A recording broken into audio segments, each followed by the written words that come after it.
जय हिंद दोस्तों। मैं महेंद्र शर्मा स्वागत करता हूं वन वर्ल्ड हिंदी में आपका। उम्मीद करता हूं आप खुश और स्वस्थ हैं। दोस्तों आइए दिखाते हैं पाक मीडिया की एक और लेटेस्ट डिबेट, जिसमें फखर यूसुफजई के साथ भारत से रिटायर्ड जनरल अश्विनी श्रीवास्तव साहब ने बहुत जबरदस्त तरीके से चाइना और भारत की डिप्लोमेसी और चाइना और भारत का ट्रेड के बारे में बताया, और बहुत जबरदस्त सुंदर विश्लेषण करके बताया है कि कैसे भारत अब आगे बढ़ता जा रहा है चाइना क्योंकि अभी पिछले ही दिनों दौरा था, और कहीं ना कहीं गलवान और डोकलाम में जो डिस्प्यूट हुआ था भारत और चाइना के बीच, उसका बहुत ही जबरदस्त विश्लेषण किया है। तो दोस्तों देखिए डिबेट और कमेंट में अपनी प्रतिक्रिया जरूर दें। लास्ट में आपसे रिक्वेस्ट करूंगा, चैनल पे नए हैं तो चैनल को सबसे पहले सब्सक्राइब करें, लाइक शेयर कमेंट जरूर करें। दोस्तों जय हिंद, वंदे मातरम, भारत माता की जय। दोस्तों एक चीज डायरेक्टली आपसे पूछूंगा।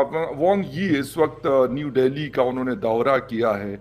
क्या चीजें ऐसी हैं कि 2 साल क्योंकि लंबा अरसा होता है कि इसमें कोई आना जाना नहीं हुआ, लेकिन एकदम से क्या ऐसी चीज हुई कि चाइनीज फॉरेन मिनिस्टर को या चाइनीज हुकूमत को लगा कि we should visit new Delhi? हाँ बिल्कुल, देखो फकत ये सच्चाई है कि गलवान का जब इंसिडेंट हुआ था जून 2020 में, अप्रैल 2020 में वो करीब करीब 3 डिवीजन लेके लद्दाख के एरिया में आगे थे।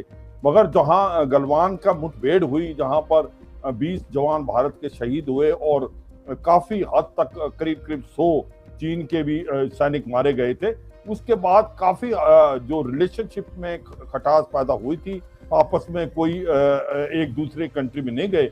वैसे तो दोनों हमारे जो फॉरेन मिनिस्टर जो एक्सटर्नल अफेयर्स हैं डॉक्टर एस जयशंकर, और फॉरेन मिनिस्टर ऑफ चाइना जो वांग वी है, वो मिले हैं side line of SCO, Russia में भी मिले हैं और दुन्स में भी मिले, मगर आपस में बातचीत डायरेक्ट नहीं हुई थी। उसकी वजह ये थी कि जो बॉर्डर पे एक प्रकार से डिस्प्यूट चला हुआ था, जब तक उसके ऊपर समझौता नहीं होता तब तक बातचीत बढ़ नहीं रही थी आगे। अब हुआ क्या है, जब से रूस यूक्रेन लड़ाई हुई है उसने भी थोड़ा प्रभाव डाला है, क्योंकि रूस यूक्रेन की लड़ाई को अगर आप देखें, यूक्रेन के ऊपर और जो रूस के ऊपर जब भी कोई मैटर गया आपका यूनाइटेड नेशन में, वहां पर चाहे सिक्योरिटी काउंसिल है या आपकी यूएनजीए है या आपका यूएन जनरल असेंबली है, भारत और चीन जो हैं दोनों एब्सेंट रहे हैं। तो कहीं ना कहीं ये दिखाता है कि कुछ कन्वर्जेंस है भारत और चीन का रशिया और यूक्रेन के जो क्लैश चला हुआ है, जो लड़ाई चली हुई है। तो इसको भी ध्यान रख। हुआ क्या है कि रूस को मालूम है कि ब्रिक्स समिट होनी है अक्टूबर नवंबर में, और ब्रिक्स समिट जो है वो बहुत इंपॉर्टेंट है रूस की चीन के लिए, क्योंकि चीन जो है चाहता है कि भारत के प्रधानमंत्री उसमें आए, और भारत के प्रधानमंत्री मोदी साहब जब ही आएंगे जब ये बॉर्डर डिस्प्यूट जो चला हुआ है लद्दाख में वो रिजॉल्व हो जाता है। तो ऐसे में वो चाहते हैं कि किसी तरीके से मैटर को डिफ्यूज किया जाए और वो आए, क्योंकि अगर मोदी साहब नहीं जाते हैं तो फिर ब्रिक्स का कोई मतलब नहीं रहता। और उसके साथ ब्रिक्स के साथ वो चाहते हैं जो चीन की RIC की भी मीटिंग हो, जिसके अंदर रशिया, इंडिया और चाइना है, उसकी भी मीटिंग होगी साइड लाइन में।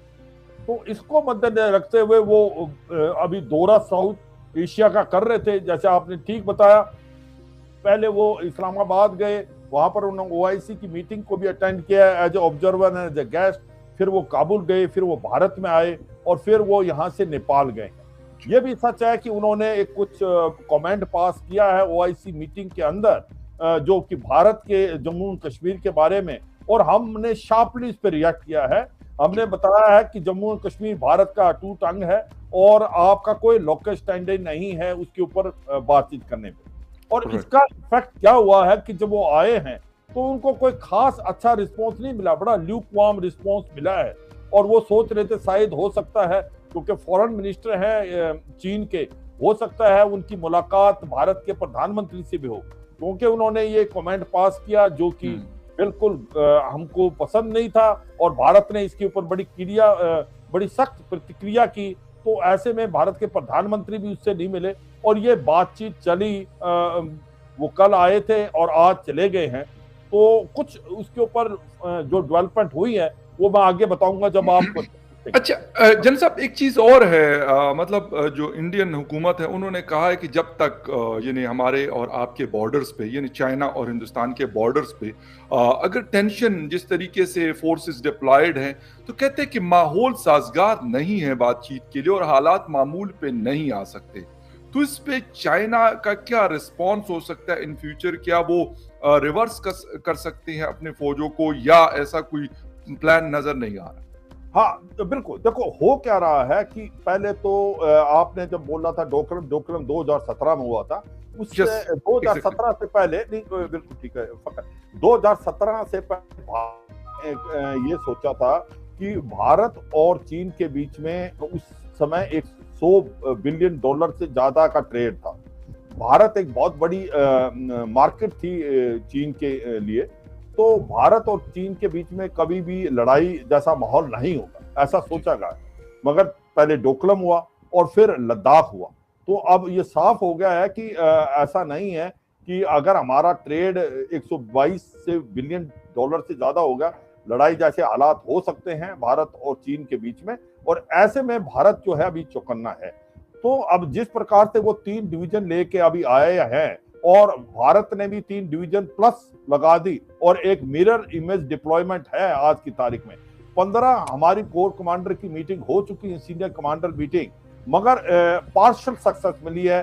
कुछ एक फ्रिक्शन पॉइंट में डिसएंगेजमेंट हुआ है, जैसे नॉर्थ और साउथ पेंगंगसो में और एक गोगरा में। अभी भी हॉट स्प्रिंग, देपसांग और डैमचौक जैसे एरिया अभी भी बाकी हैं। और ये जहां डिसएंगेजमेंट हुआ है उसमें भी खास ज्यादा वो फर्क नहीं पड़ा है, क्योंकि डीएस्केलेट नहीं हुआ है। जो ट्रुप्स वहां से डिसएंगेज होके 3-4 किलोमीटर पीछे गए वो वहीं पर हैं, ये डीइंडक्ट नहीं हुए। तो ऐसे में देख के बात अब रवैया दोनों का थोड़ा थोड़ा अलग है। चीन कहता है कि आप जो बायलैटरल रिलेशन है उसको आप इससे मत मिक्स करें, जो कि आपके बॉर्डर पे इशू है। हम बायलैटरल रिलेशन बढ़ाते रहेंगे और बॉर्डर इशू रिजॉल्व करते रहेंगे। मगर भारत का नजरिया है जब तक पीस एंड ट्रैंक्विलिटी बॉर्डर पे नहीं आ जाती, जब तक यथास्थिति अप्रैल 2020 की नहीं हो जाती, it cannot be business as usual. इसका मतलब जब तक जो प्रोटोकॉल है 1993, 97 और 96 का जो हमने साइन किया हुआ है भारत और चीन ने, तब तक और जब तक चीन जो है यथास्थिति अप्रैल 2020 की ना करे, मतलब जहां वो आया है वहां से पीछे ना हटे, तब तक बायलैटरल रिलेशन नॉर्मल नहीं हो सकते। तो ये हमारे और चीन के बीच में सोचने में फर्क है फकत। अच्छा जल साहब, एक चीज और है, ट्रस्ट डेफिसिट बहुत ज्यादा नजर आ रहा है। पाकिस्तान और हिंदुस्तान के बीच में तो था और शायद बहुत सालों से है और गालिबन अभी भी रहेगा इन फ्यूचर भी।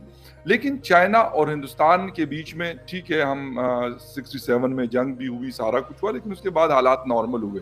अब जो 2 साल पहले वाकया हुआ उसके बाद ट्रस्ट डेफिसिट बहुत ज्यादा, मतलब ना होने के बराबर है। दोनों कंट्रीज एक दूसरे पे ट्रस्ट नहीं कर रही, इसलिए शायद डिप्लॉयमेंट है। तो ये कैसे खत्म हो सकता है? जिस तरीके से आप बता रहे हैं कि बातचीत भी होगी और हुई भी है बहुत सारी चीजों के ऊपर, लेकिन बॉर्डर पे दोनों साइड पे फोर्सेस की डिप्लॉयमेंट मौजूद है। हाँ बिल्कुल, देखो मैंने आपको बताया कि फकर की भारत और चीन के नजरिया में यही फर्क है। पहली बात तो भारत तो गया नहीं चीन में, चीन ही आया 3 डिवीजन लेके लद्दाख के एरिया में उसने डिप्लॉय किया है और भारत ने उसकी मिरर इमेज डिप्लॉयमेंट कर ली। मतलब जितनी चीन फौज लेके आया भारत ने उससे ज्यादा फौज वहां डिप्लॉय है और दोनों की डिप्लॉय है, दोनों ने इंफ्रास्ट्रक्चर बना लिया है और दोनों की फौज कुछ एक जो फ्रिक्शन पॉइंट थे, जैसे कि बातचीत हुई थी, आपको यह भी मालूम है, मैं व्यूअर्स को बताना चाहूंगा यहाँ पर जी कि जो 29-30 अगस्त की रात थी 2020 में, भारत ने एक बहुत ही अच्छे ऑफेंसिव मैन्यूवर करके क्लास रेंज है उसको पकड़ लिया था। जो क्लास रेंज है उससे पूरी गेम चेंज हो गई थी। वो एक फोर्स मल्टीप्लायर था। जो चशूर मोल्दो बाउल, जो चशूल का इलाका भारत में है, मोल्दो का बाउल चीन में है, वो पूरा का पूरा एरिया हमारे कब्जे में हो गया था ऑलमोस्ट। और एक स्पांगुर गैप है जो बात कर रहे थे आप, 1962 में भारत और चीन की लड़ाई हुई थी। जी जी। तो चीन उस जो स्पांगुर गैप से आया था भारत में लद्दाख में, अब वो भी हमारे काबू में था। तो ऐसे में भारत चीन की तरफ जा सकता था, चीन नहीं आ सकता था। मगर क्योंकि बातचीत होनी थी, क्योंकि क्लास रेंज हमारे पास था, हमारे पास ट्रम्प कार्ड था, हमने माना कि क्योंकि बातचीत से ही बात बनेगी कि ये जो समझौते के अनुसार कि डिसएंगेजमेंट फेजिंग में होगी। फेज 1 में नॉर्थ और साउथ पंगेंगसो, फेज 2 में होगी गोगरा हॉट स्प्रिंग और फेज 3 में डेप्सांग के बारे में बातचीत किया जाएगा। मैं मानता हूं डेप्सांग का जो एरिया है वो पूरा अभी अप्रैल 2020 का नहीं है, वो पहले भी था, मगर उसके बारे में भी बातचीत होगी। मगर जैसे ही हमने डिसएंगेजमेंट स्टार्ट किया, उन्होंने नॉर्थ ऑफ पंगेंगसो फिंगर 4 से 8 गए, हमने क्लास रेंज को वेकेट किया।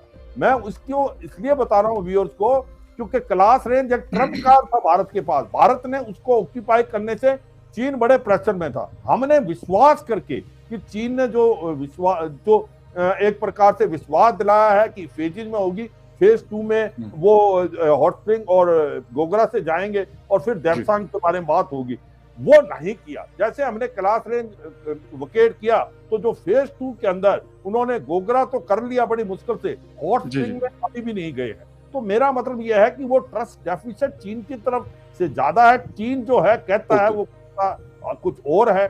और दूसरी बात, अब चीन को लग रहा है कि भारत ने बहुत ज्यादा जो एक प्रकार से एक्शन जो लिए हैं बड़े बोल्ड। भारत ने पहले 200 एक बार और 200 दोबारा, जो 400 से ज्यादा ऐप के चीन के बैन कर दिए हैं।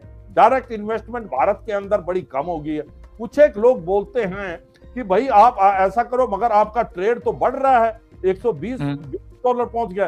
इसको याद दिलाना चाहेंगे कि दोनों कंट्री WTO के मेंबर हैं, ट्रेड एकदम कम नहीं हो सकता, हमने कॉन्ट्रैक्ट साइन किए, मगर आने वाले समय में अगर हमारे रिलेशन अच्छे नहीं रहते चीन से, तो आप देखेंगे कि भारत का और चीन का ट्रेड में भी काफी नुकसान होगा।